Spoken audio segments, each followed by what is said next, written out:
What's going on, guys? So about, I don't even know how long ago it was, to be honest with you, but I featured this RV AC being a 12-volt Countrymod AC that's designed to be mounted on top of a camper van or an RV, or I guess you have a lot of different possibilities when it comes to something like this. Anyways, I talked about this while it was in the box, and I told you that we would be installing this in a very special way on a very special vehicle.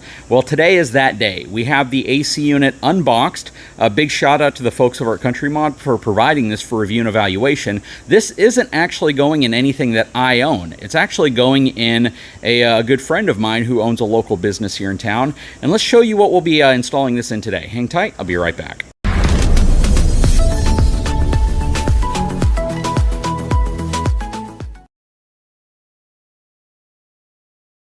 So in front of me, I have my good friend Manny, and he is with a company called CCLED. On the side of his van, you actually see where it says Glow Ride.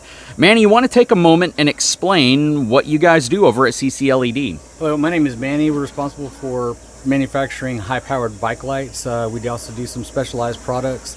We do rentals and installation at our Glow Ride shop in Shoreline Boulevard. Correct me if I'm wrong, but you guys are actually selling electric bikes now, aren't you? We are selling electric bikes.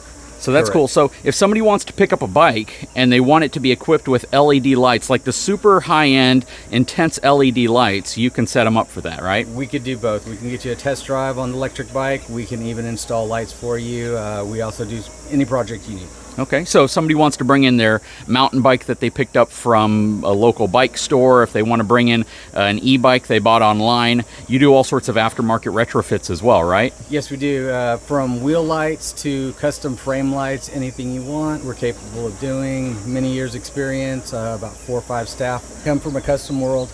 We've kind of switched over to the retail version now. But we are competing with car and truck headlights. They're that bright. Oh, they are. I've seen them. You know, we can see things on the internet, you know, they're going to be, let's just say, filtered or, you know, modified. When you see them in person, you know, they have visibility of 1 to 2 miles away. They're that bright. That said, we're going to actually take a look inside of our project vehicle today. This is his, what year is your van? It's a 21 ProMaster. Okay, 2021 Ram ProMaster high-top van. This is essentially your business vehicle, right? This is what you have your bike set up in, you bring equipment in, you use it at shows, right? Correct. We do expos in it. We also take bikes to location. We can fit up to 16 bikes in here. I think the AC mod is going to be huge. You know, we can be waiting for a good spot hours in advance. You know, we need a cooling station. I think it's going to help out. Okay, well, let's pop the door open and show the inside of this van so people can see where it's going to be. This one is pure cargo. Strictly for bikes and anything we need at a show. Well, this is awesome, actually. This is like a blank slate template. If this had been spec'd out with seats and all this stuff, this would have been a lot more difficult because we may have had to remove some of that stuff to place what we're placing in here. And you probably see the star of the show back here as well. This is a Vader 460 amp hour lithium iron phosphate battery. I featured this as a sponsored video on my channel. Shoot, it's been several months now. We actually put this in the front storage area of our Brookstone fifth wheel. The reason why is because there's a lot of reasons. First of all, it has a cool gauge on top, which looks like a watch. Next, it's in a steel case. It's got handles on it, but more importantly, it's the equivalent of 4.5 amp hour batteries. On top of that, if you compare this to like a deep cycle battery, which is typically what you would see, this is like the equivalent of 9 deep cycle batteries because you only get about 50% or less worth of capacity out of a deep cycle battery before the voltage starts dropping. So that is really cool. This is not a sponsored video. He actually asked me what battery he should get, and I told him, you know, if we're talking about real estate, we're talking about the fact that bikes could be back here banging things around. The steel case you get with this is going to be awesome. The fact that you can connect to it with your smartphone and you can see your state of charge, that's also awesome. This battery, according to Manny, he would like it living in this area right here, and that's to give him kind of unobstructed access into the van around the bikes. And the AC unit, we've determined, is going to go right here. The reason for that, and he applied this acoustic deadening mat up here, is because this is 15.5 inches. between here and here. And we all know the opening needs to be 14 inches. So we could put it here. This is closer to 17 inches between these two cross beams, but right here might actually make the most sense. So once we start getting a better grasp of exactly how the unit's going to sit on the roof, we'll get a better idea of exactly where it's going to sit. But right now we're targeting this opening, which means we're going to have to cut a big hole in the ceiling because you don't have a big hole in your ceiling yet. You ready for it? I'm ready. You know, once you get that first drill hole in, you're committed. So let's get to that point. All right, let's kick it off. Okay, so we've found where we want to put it. Unfortunately, where we originally wanted to put it's not going to work because this right here, this flat part is actually a seam up top and it drops down. I don't know if you can see it. So this is kind of a weird area where I think water is supposed to actually be able to drain off of. So we've moved up to that next opening we talked about, and this opening right here is 14 by 14 now. We basically used the big foam gasket as our template so we know exactly how big this opening needs to be. We're gonna of course pre-measure it, but the goal of cutting this, we can get on the roof and cut it, which we probably will, but we're gonna drill holes in the corner right here, and then this will give us the ability with the jigsaw basically just to cut from one hole to another hole, from one hole to another hole. When we finally get around, the whole thing should be able to pop out or drop in. Okay, so we're in the process of getting everything divoted out so we know where to drill holes. Go ahead. All right. All right, then we're gonna do another one on this side and on that corner, and we already put one here.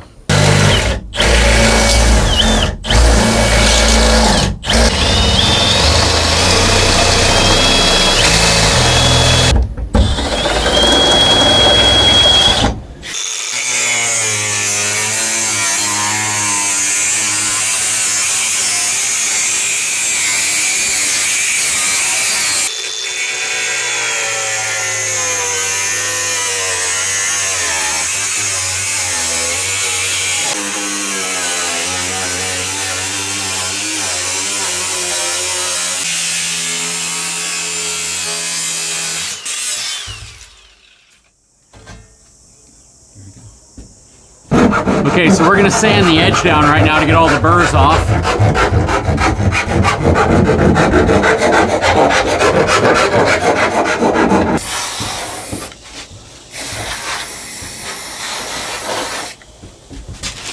I'm just trying to put a little bit of a protective spray here.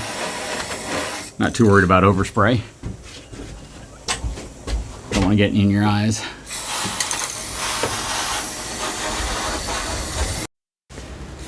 Okay, so before we get the AC lifted onto the platform on the front of the mini excavator, we need to attach this portion right here, which is going to be the outer ducting. It requires like 6 self-tapping screws, and we need to put those in first. So that's what we're going to do right now. The hardware package is in this little box, and then these will be the self-tapping screws that we will use. They don't look like traditional self-drilling screws because they're just going into plastic.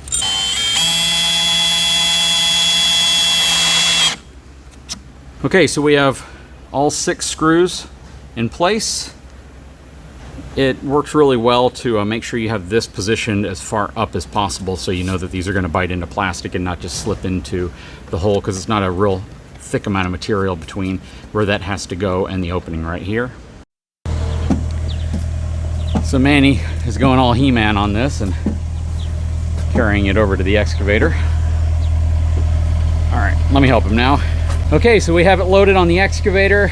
Manny's gonna get on the roof with the cleaning material, clean off the inside of the hole. We already have some lap sealant up there just in case we need to seal around it. If we can't get the seal to sit flush around the openings right there, we'll put the foam gasket right there on top. We'll try to adhere it with the included adhesive, and for some reason, if it doesn't seem like it's gonna sit the way we need it to, then we'll add some Dicor around the edge of it to seal it up, but I don't think we'll need to do that. So Manny, you are climbing on top of your van under your own regard and your own personal safety, understanding that if you fall, you don't hold me or anything related to me liable, right? Totally understand. Totally, so you got this. That's so you don't burn your knees. So the alcohol that we put after we cleaned it with Release is all dried up now, and this is a pretty thick foam pad, so you can see when we squeeze it right here, it doesn't exactly want to sit flush. So we're going to start from the inside like this, work our way out on each direction. So from the inside out, making sure it's filling these gaps. But we might end up putting some lap sealant in here as well, just to be sure we don't have any leaks. The sides are super easy because they're flat. It's just when you get to these ridges in the center. Okay, because these edges right here aren't adhering down on their own, we put some Dicor around the very outside of it to create a really nice lap sealant. And yeah, that should really seal things up really well, and it shouldn't take very long to dry. So at this point, we are ready to get the AC unit put up there.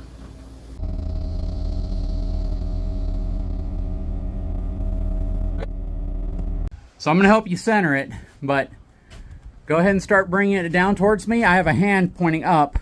Tell me when you can touch it. I'm kind of touching it a little bit, so. You got it? Yep, not all of it though, so bring it down, bring it down, bring it down. All right, you can bring it down all the way, and then we'll just move it a little bit. Okay. All right. Okay, here we go. We are lined up. All of these pegs are visible, and that means this thing is centered. So now what we need to do is put the interior steel panel on, which is right there. We're going to tighten it. Now, for some reason, it is too thin and it's too close. We will build some wooden spacers right here to allow the space that we might need to put the interior panel on, but hopefully we won't need to, but we'll find out shortly. Okay, so Manny's pulling down some more of the sound deadening mat, and while he does that, I've went ahead and attached the interior portion of the ducting. So I believe this is where the air is going to blow out and the return air is going to be behind it. We have these bolts right here. Again, I am unsure if this is going to fit the way we want it to. I might have to create a little bit of a drop up there to allow the bracket to fit, but we will find out. They give you 2 lengths of threaded rods right here. They give you some really long ones, about some 6-inch ones, and maybe some 4-inch ones right here. So these will thread in, and then you'll use these to actually pull this bracket up against the roof section, and that will sandwich the AC in like just about any other AC you put on an RV. When you're watching a YouTube video, doesn't it seem like everything just flies by with no problems at all? Like me building this 16 by 16 inch frame that is going to go up here to create the spacer that we need. I mean, it just seems like this stuff just appears miraculously out of nowhere.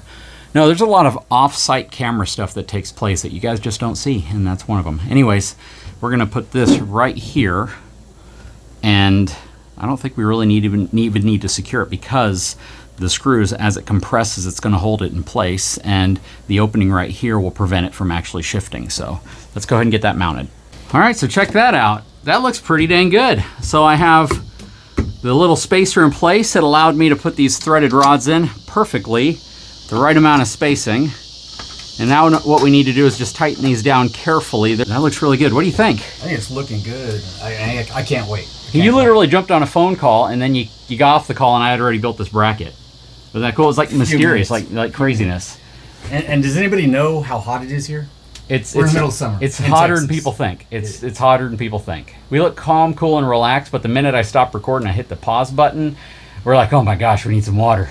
Okay, so the included wiring, which I believe is like 16 feet of wiring, it's a good amount of wiring, is going to be perfect. I love the fact that it's loomed already, and it's going to work perfectly because I just need to connect here. The rest of this stuff is going to connect inside of the control panel, which is right here, but that's going to connect to the battery. We're going to put a breaker in line as well, and there are a ton of safeties built into this battery through the BMS, which is the battery management system. Plus, he'll be able to app monitor it. He can actually turn the battery on and off, which not a lot of batteries give you that capability. But right here, you can actually power the battery completely off if he doesn't want to have like a parasitic draw. You don't have to worry about it maybe slowly dying because there's some power draw coming from the AC. And that's really cool. So you have a lot of capability here. He even has this Rec Pro AC DC converter, so that's going to be his charging system. So we'll have this one, which is designed to also work with lithium, actually capable of charging this through a wall plug, which will be mounted to the side of the RV. So he'll be able to plug this into his home. We could have added a ton of solar up here, but quite frankly, the way he plans on using it, what you told us that you might want maybe 2 to 3 hours worth of AC usage Correct. At a time. We do an event maybe once or twice, every quarter. Yep. So it's not going to be heavily used, and and I think our trips are minimal. Yep, 1 to 3 hours. And if you're at a place that has a plug that you can plug into, you can use that. You can use that with the generator. You can plug it into a wall outlet if you need to as well, and that'll just maintain the battery whenever you're not using it, or even if you are using it. This is essentially like shore power now for an RV. So yeah, this is going to be really simple. Let's go ahead and make all of our connections, which the way they've done this is really, really nice. So we have our black and red ground and hot 12 volt. We'll simply loosen those lugs, tighten them in here, and then we'll secure it all up top here with zip ties. And then we will get the rest of this connected. This shouldn't be very difficult at all at this point. Okay, so we have both our power 12 volt and ground connected, and these literally just snap into place. And then we are going to route this wire. Not sure exactly how we're going to route the wire, honestly. I might have to route the wire through the side here. I think I do. So I think the wire's going to have to come out the side here. Any way you slice it, it's going to be underneath the panel. So yeah, I'll probably route the wire, get that disconnected real quick, and run it out the side or the front or the back right here. But let me figure that out. Okay, so we have our wires connected. I brought them through this little gap right here, feeding them this way, that way, down behind here, and then out here, and the battery is going to rest right here, which is going to be perfect. It's going to put everything where we want to see it. And yeah, we'll probably put the converter right in line with it as well. But that's what the plan is so far. Okay, so we have the inner panel in place, which is the panel that mounts beneath the bracket. You saw I made the box here. Well, I actually had to frame this on it as well, because this is normally where the roof is going to be, and this panel actually attaches to your roof membrane. So I have this piece attached to this, and it actually goes through here into the steel bracket, and then this is attached to this piece on both sides.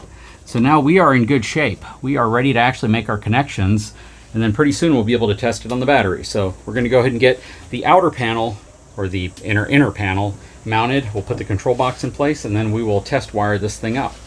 Okay, so we are pretty much done. The only thing I haven't done is drilled a hole outside of his van for that plug so he can plug the 110 outlet in from the outside.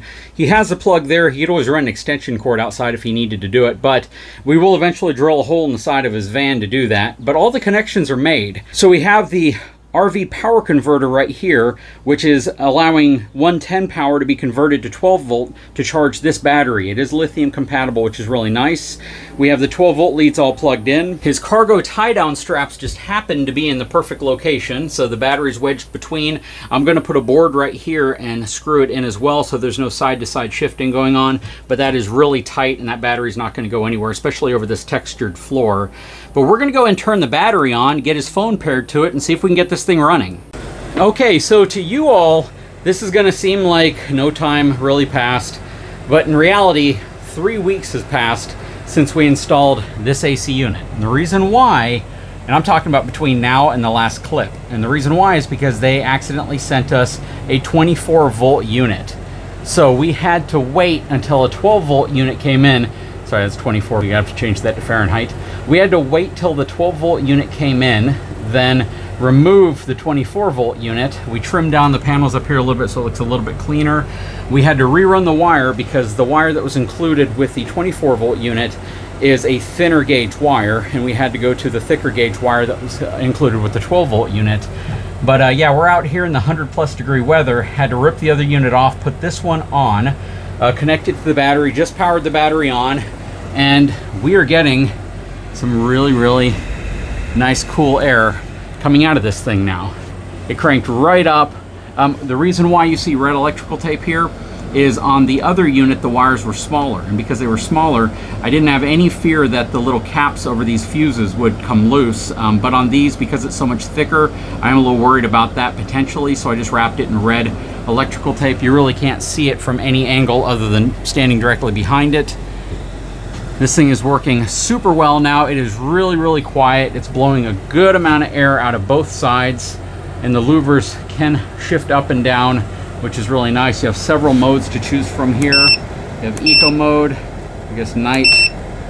I suppose the picture of somebody lifting weights is like a turbo mode, maybe? I don't know.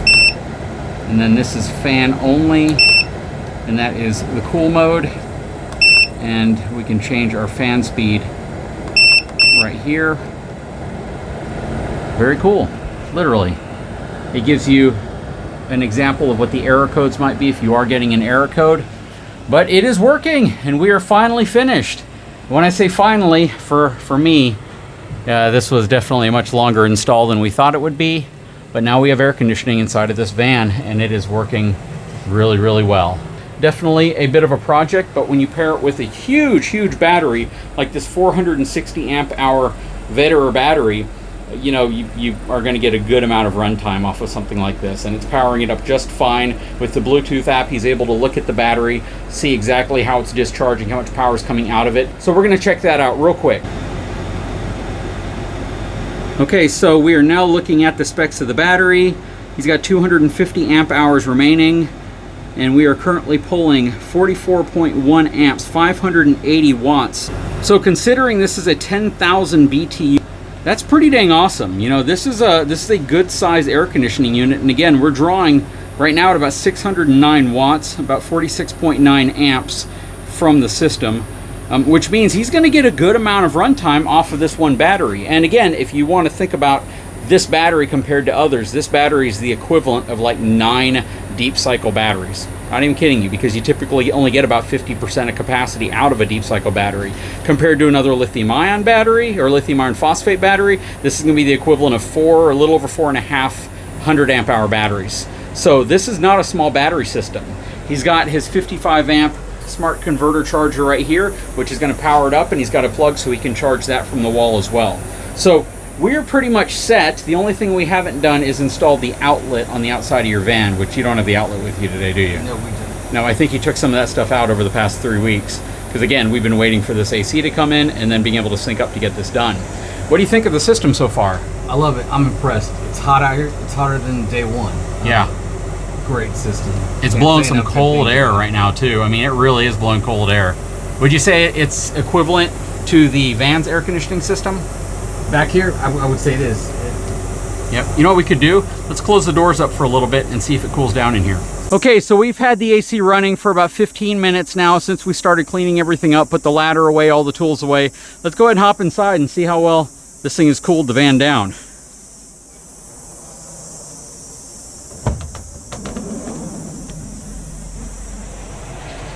Oh yeah, hop in here, man. That's a little different, isn't it? Very different. No, that's nice.